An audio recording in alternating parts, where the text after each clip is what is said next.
கனடாவில் வசிக்கும் இலங்கையரின் மோசமான செயல் உண்மையை அம்பலப்படுத்திய பெண். கனடாவில் இருந்து இலங்கையில் ஆன்லைன் மூலம் போதைப்பொருள் விற்பனையில் ஈடுபட்டுள்ள ஒருவர் தொடர்பில் போலீசார் விசாரணைகளை முன்னெடுத்து வருகின்றனர்.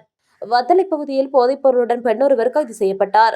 அவரிடம் மேற்கொண்ட விசாரணையில் கனடா வாழ் இலங்கையரின் வர்த்தக நடவடிக்கை அம்பலமாகி உள்ளது. கடந்த 22ஆம் தேதி வத்தளை போலீசாரால் குறித்த பெண் கைது செய்யப்பட்டார். வத்தளை போலீஸ் நிலையத்துக்கு கிடைத்த தகவலுக்கு அமைய குறித்த பெண் 25 கிராம் போதைப்பொருளுடன் கைது செய்யப்பட்டார். விசாரணையின் போது அவருக்கு போதைப்பொருளை வழங்கிய மற்றொரு நபர் வத்தளை கீழ்பிட்டிய பகுதியில் கைது செய்யப்பட்டார்.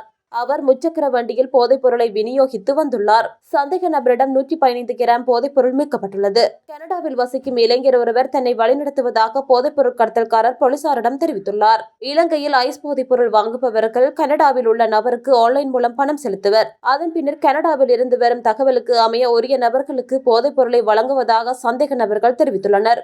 கைது செய்யப்பட்ட சந்தேக நபர்களை வெளிசிறை நீதிமன்றில் முன்னிலைப்படுத்தப்பட்ட நிலையில் 7 நாள் போலீசில் காவலில் வைத்து விசாரணை நடத்த அனுமதி வழங்கப்பட்டுள்ளது.